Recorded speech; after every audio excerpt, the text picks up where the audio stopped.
القصه ديالنا كتبدا في استراليا مع اليكس بطل العالم في الفنون الحرب القتاليه. فتح واحد الصال ديال الكيك بوكسينغ والتايكواندو، كيدرب جميع الفئات العمريه من الصغير حتى الكبير. وكان مخدم معاه بنت عمو اللي سميتها جولي، مكلفه بالناس اللي كيبغيو ينخرطوا في هاد النادي. قالت له غوميز اللي كان ساحب من القتال ضد راه كينشر فيديوهات في المواقع التواصل الاجتماعي كيف تز فيك وباغي يدخل معاك في قتال. دخلت عليهم وحده سميتها سامانطا جايبه ولدها تيري يدخل يتريني. سولاتهم واش كيترينيو حتى الكبار. اليكس قال لها بطبيعه الحال عندنا حصص كيكونوا فيها الكبار. قالت له تقدر تريني بيا بوحدي. مرحبا على راس العين. دخلت للقاعه تدرب بها سالا وحضر الطليق ديال سامانطا اللي سميتو فيكتور. قال لها اش كديري هنا؟ قالت له جبت ولدك ينضم لهاد النادي وتا انا خديت حصه خاصه. اليكس قال له انت الا بغيتيني نتريني بيك شي حصه خاصه. قال له انا كنتريني غير في الغابه، يلا نتريني انا وياك تما. اليكس ما بغاش يدير راسو فيه، عطاه الورقه يعمر المعلومات ديال ولدو باش ينضم للنادي ديالو. فمن بعد اليكس بالنهار كيتريني بالدراري الصغار تيكواندو، في الليل الكبار الكيك بوكسينغ.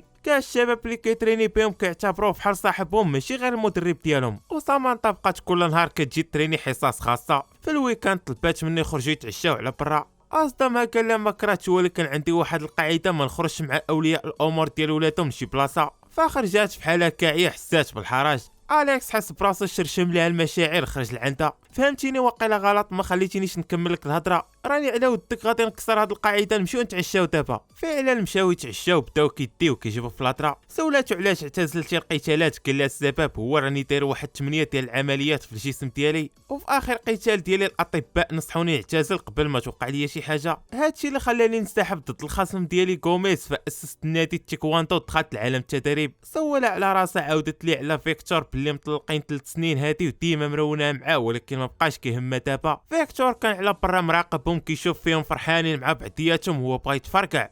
طلع الصباح فيكتور جاب معاه واحد راس المسن النادي ديال اليكس. قال جولي بغيت نلغي الخيرات ديال ولدي في هاد النادي. قالت له شنو السبب؟ قال لها بسبب هاد السي المدرب كيخرج ليا مع مراتي. اليكس قال له يلا نخرجوا على برا ونتكلموا في هذا الموضوع. فخرجوا على برا، قال لهم الوالدين ديال الدراري قربوا يجيو، سيروا بحالكم من هنا حتى من بعد نهضروا في هذا الموضوع. وقال فيكتور كنعتذر على داك الشيء، راك فاهم الموضوع غلط. ففيكتور دار عند راس المسن اطاك، زاد عنده دفعو حاس براسك صحيح. اليكس بدا كيدخل ليه هادي تصلح هادي تنفع وكينشر فيه، وشدو كيخنق فيه وقال له هادي اخر مره لقاك هنا كدور. تضرب على العائلات بداو كيجيو كيشوفوا فيه كيخنق في راس المسن، طلقوا قبل ما يصفيها ليه. في الليل سامانطا جات لعندو للدار، عاودت ليه باللي فيكتور عطاها قتله ديال العصا.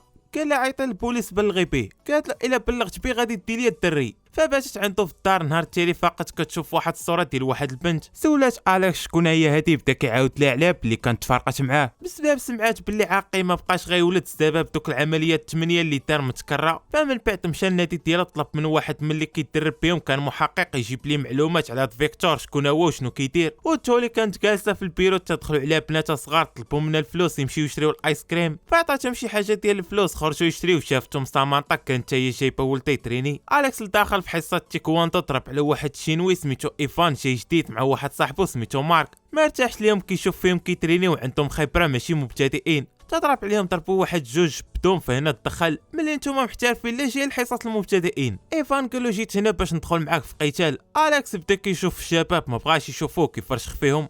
قال لهم سيروا بحالكم من هنا، دي قاعه ديال الرياضه ماشي ديال القتالات. مارك زاد عنده بدا كيكلم ليه وعطاه برجل للراس كيقول لهم سيروا بحالكم. مارك ما باغيش يتفاكوا، اليكس ما باغيش يصفي عليه، كيحاول غير يفرشخ فيه. نشروا المره الاولى، المره الثانيه، المره الثالثه، وشدو كيخنق فيه باش يغيب ايفان. بغا يدخل تلا عليه واحد ايفان شير فيه لاحو وبغا يدخل في قتال مع اليكس. جولي قالت لهم راه عيط البوليس هما جاو. فايفان جر صاحبو مشاو فحالهم من تما. نهار التالي البنات جولي جاو طلبوا منا الفلوس باش يشريو الايس كريم. اليكس شافهم قال له انا غادي نخلص عليهم اليوم الايس كريم. عطاهم فلوس، خرجوا مشاو يشريو. كانت واحد الطوموبيله على برا فيها واحد 3، خلاوهم تشراو ورجعوا جراوهم ضربوهم في الطوموبيله وخطفوهم. جولي ملي شافتهم تعطلوا سولات اليكس عليهم، قال لها راني ما شفتهمش. فخرجت على برا كتقلب عليهم، كيبان لها الايس كريم طايح في الارض، صدمات فهمات شي واحد خطفهم. عيطوا للبوليس، حضروا عمرو الشكايات ديالهم. جولي بغات تحماق، اليكس كيبرد فيها راه البوليس غادي يديروا خدمتهم ويقلبوا عليهم. قالت له ما يمكنش نجلسهم مكتفين، غادي نمشي نقلب عليهم، ما عرفت شنو واقع فيهم دابا. تحركات بغات تمشي جرا ما غاديش حتى بلاصه، البوليس غادي يقلبوا عليهم. من بعد ما داز السيمانه اخبار ما وصلات على البنات. جولي حالتها النفسيه تدمرات، ما بقات عارفه اش غادي دير باش تلقى بناتها. هضرات مع اليكس اش غادي نقول له بوها موين اللي كان جونتي في الجيش، وقالت لي راه كاين في الصحراء، اش غادي نقول ليه خليت البنات يخرجوا بحالهم ودابا داز السيمانه على الاختفاء ديالهم. قريت من قبل شي مقالات كيقولوا باللي اللي كيختطفوا الدراري الصغار كيصفيو عليهم في ساعتين الاولى الماكس يومين، دابا داز السيمانه اش غادي يكون وقع لهم. اليكس ما لقى باش يجاوبها وما عارفش اش غادي يدير باش يعاونها. فجولي خرجت مشات ديريكت للطواليت حاولت تنهي حياتها. اليكس شافت عطلات صيفط سامانطا اللي ولات خدامه بلاصتها تشوفها، مع دخلت عليها لقاتها مغيبه في الارض فهزوها للسبيطار. اما البنات كانوا سادين عليهم في واحد القفص مع بنات اخرين فرقوا عليهم الماكله، وحده من البنات كطلب فيهم يطلقوهم. شير فيها واحد بالقبضه ديال السلاح وقال لها اخر مره نسمع صوتك. في نفس اللحظه سامانطا دات ولدها تيري الفيكتور يدوز معها النهار، بان ليها ماشي طبيعي، قال لها راني عاد فايق من النعاس، وقال لها راني سمعت بدوك البنات اللي تخطفوا، كنتمنى ما يوقعش نفس الشيء لولدنا. فتحركات بحال لعند اليكس لقاتو كيهضر مع المسؤولين ديال القاعده العسكريه اللي فيها وين كيحاول يقنعهم يدوزوا ليه الاتصال معاه. رفضوا قالوا ليه راه كاين في التدريب حاليا ما يمكنش يتكلم مع شي واحد. فمن بعد ما دازت 15 يوم اليكس في النادي ديالو كيدرب بالشباب، سول المحقق اللي كيدرب به واش وصلتوا شي حاجه على الاختفاء ديال البنات، قالوا راه ما كاين حتى شي دليل لحد الساعه. كل ما كيزيد الوقت كل ما كيزيد الاحتمال ما لقاوهمش، وداك فيكتور عيط ما نقلب على شي معلومات عليه ما لقيت حتى شي حاجه. حتى اليكس كيضرب على غوميز جا عنده النادي، قالوا واش كدير هنا؟ قالوا بغيت ندرب معكم هاد الحصه. فوافق دخل كيدرب دوز الحصه معاهم وجلس كيتكلم معاه. قال له وعدت نفسي كنت كنقول الا بغيت نكون بطل عالمي خصني نربحك، واخا راني حاليا بطل عالمي كنحس براسي باقي ما وصلت ليها. من حدي ما لعبتش معاك، واخر قتال كان غيكون بيناتنا انسحبتي واعتزلتي القتالات. فاليكس بدا كيشرح له بلي دار عمليات بزاف والاطباء منعوا عليه القتالات. فقال له الا بغيتي نديرو انا وياك قتال هنا ولكن الا ربحتك غادي تقبلها. غوميز وافق على الشرط ديالو وجدوا راسهم ودخلوا بداو في القتال. ما كاين غير شير فيا نشير فيك، كلم ليا نكلم لك. اليكس حكمو في واحد اللحظه ما بغاش يهرس ليه رجل، بغا يربحو غير بالعقل وبلا ما يهرس فيه شي عطم. اما غوميز كيشوف قدامه فرصه العمر اللي ما غاديش تعوض مره اخرى، فخرج كل ما عنده اليكس بالخبرات السنين، عارف كيفاش يسير القتال معاه. شاف القتال ما غيساليش دخل معاه للصح، بدا كيخوي وكيدخل له هذه تصلح هذه تنفع تطيحوا الارض واعترف بالهزيمه ضده. اما سامانطا مشات تاخذ ولدها من عند فيكتور ما جاش، كتصوني عليه التليفون طافي. فصيفطات رساله لاليكس باللي ولدها ما جابوش لها فيكتور غادي تمشي تشوف فين كاين وترجع. فديك الساعه قصدات الدار ديال فيكتور الثانيه اللي كانت وسط الغابه، هبطات من الطوموبيل دقات حتى شي واحد ما كاين. بقات كدور حدا الدار حتى سمعت شي صوت مول الدار، جاب الدوره كضرب على راس المسل اللي خدام مع فيكتور. خرجات من مورا واحد البنت صغيره هزها فين غادا تابعاني ودخلها رماها في القفص. فسامانطا تخزنات تخرج وسط الباب بواحد القصديره حتى كضرب على سبادريه اللي كانت لابسه وحده من البنات ديال جولي كاينه، ففهمات باللي مخطوفين وكاينين هنا. جبدها التليفون تعيط للبوليس، الريزو والو، الباتري بقى فيه 5%. خرجات قصدات داك القفوسه بدات كتغوت وطلات من الجنب بان لها البنات بزاف لداخل، تصدمات ما فهمت والو. جبدها التليفون ديالها كتعيط للطوارئ، الريزو والو، بدات كتكتب في رساله لاليكس بهادشي اللي شافت. قبل ما تكمل الرساله بعت مع راس المسن، هبط عليها غيبه وهزها دخلها سد عليها في القفص، والتليفون ديالها كان صيفط الرساله قبل ما يطفى اليكس. وصلاتو الرساله اتصل بها التليفون طافي، فحدد اخر موقع ديالها كانت فيه وخرج ركب على الموتور ديالو وعفط. اما سامانطا مع فاقت كتلقى قدامها فيكتور، غادي نعرفوا بلي خدمته هي كيتاجر في البشر. شرح ليها بلي غادي يبيع هاد البنات، وقال لها الكليان ديالي هاد النوع هو اللي كيقلبوا عليه. فهاد فلات عليه وقال لها غادي نبيعك تنتيا معاهم وشير فيها غيبه. ودار عند البنات قال لهم واخا تبقاو تغوتوا حتى الصباح ما كاينش اللي غادي يسمعكم، راكم في بلاصه يستحيل يوصل لها شي واحد. وقال راس المسن سير غبر داك الطوموبيله ديالها بغيتك تغبر ليها الاثار. وهو مشى هو ولدو ركبوا في الطوموبيل وقال لولدو غادي نمشيو نجيبو طرا ونرجعوا. اليكس وصل شافهم غاديين قصد الدار، دق حتى شي واحد ما كيجاوب. وراس المسن كان داخل ضارب كاسك وكيتموسقل افيك لوطو ديال الشاب العربي. اليكس بدا كيدور على الدار وكيغوت على سامانطا، البنات سمعوه بداو كيغوتوا عليه. مشى لعندهم طرد الباب ودخل كيلقى البنات محبوسين، تصدم خرجهم كاملين. تضرب على بنت مضروبه في راسها، هزها خرجها وقال سامانطا ملي وصلت لقيت ولدك غادي بيه فيكتور. قالت له هذاك راه حماق باغي يبيع هاد البنات، نمشيو دابا من هنا. قال لها عندي غير موطور، فاش غادي نمشيو؟ تفكرات واحد الطوموبيله اللور كانت محطوطه بالكونطاكت ديالها. خرجوا ركبوا فيها راس المسن، خرج يشوفهم لقاهم هربوا، تسمع الصوت ديال الطوموبيله ديمارات، تحرك كيجري لقاهم عفطوا ومشاو. سامانطا قالت لاليكس راه خصنا نقلبوا على تيري. قال لها دابا غادي نمشيو نقصدوا اول كوميساريه نقدموا بلاغ. فيكتور وصلت الخبار من راس المسن باللي كلشي هرب، اتصل بالتليفون كان في الطوموبيله اللي هربوا بها.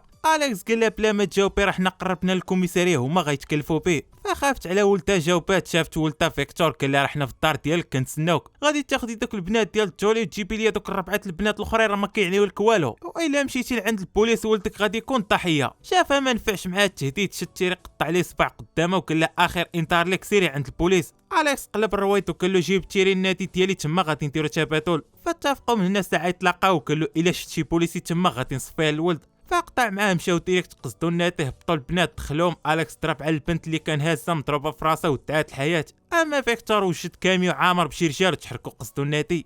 اليكس دخل البنات لواحد الغرفه وقال سامانطا بقاي معاهم نتيا هنا انا غادي نتكلف بهم على برا. وجبد التليفون حاول يتصل بالمحقق اللي كيتريني عنده ما كيجاوبش.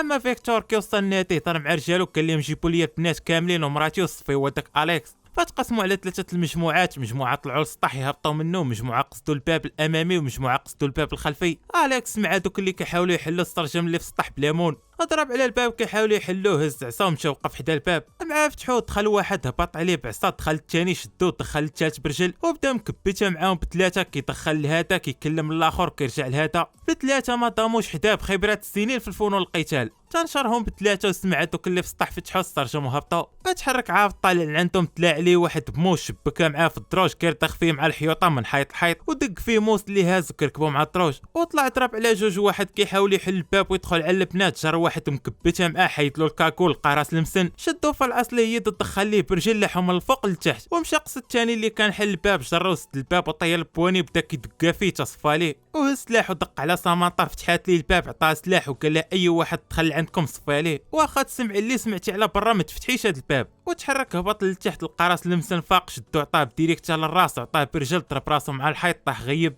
تضرب على جوج اخرين دخلوا شدو مسلخهم وكلهم ماكله الطبن نهار عيشور. سلام هذوك الجوج ضرب على الاخرين اللي كان فرشخ في الاول فاقوا، هاد المره قرر يصفيها لهم. طلع على الاول حكمو شدلو راسو طردقوا ليه، وناطق قص الثاني تهز عطاه بركبه وشدو طردق ليه تا هو راسو. الثالث شدو من رجليه هرسلو رجل وشدلو راسو بقى كيدخل ليه العنق تصفى ليه. راس المسن فاق المره الثانيه قصد اليكس استغل العياد ديالو بدا كيدخل ليه وشدو جبد موس معاه بغا يدكو فيه. اليكس طاكا وشير فيه بديريكت كسلو في الارض وشدلو يد هرسها له وشدو بدا كيدخل فيه بطيط دوزلو عنقو على الزاز صفى ليه. اما فيكتور باقي جالس مع وين في الكاميو قال له شتهم تعطلوا باقي كاع ما جاو، سير شوف مالهم. فمشى دخل لقى اليكس صفاليهم كاملين، فدخل مرونه معاه. اليكس واخا عيا ما نفاكش كياكل الدق وكيدخل ليه حكمو في واحد اللحظه تهز عطاه بركبه وتقلب به لاحو. ايفانا دز رواطه كيدخلو بها اليكس تا هو هز عصا وبداو مشبكينه تتهرسو وكملوا دراع. اليكس شدو قلبوا الارض المره الاولى المره الثانيه وبدا كيدخلوا الكرشي ديريكتات وطيحوا الارض. هرس ليه اليد الاولى اليد الثانيه وحيد ليه الكاكول، لقى داك الشينوي جبت ليه الحنجره ديالو بيديه. تدخل فيكتور منيش عليه بسلاح وشاد ولدو بيد. سامانطا سمعات صوت ولدها هبطات نيشات عليه بسلاح فهديتها تحطو ليه صفيها لولدها، فحطاتو الارض. اليكس قصدو تيرا فيه 3 ديال القرطاسات للكرش والكتف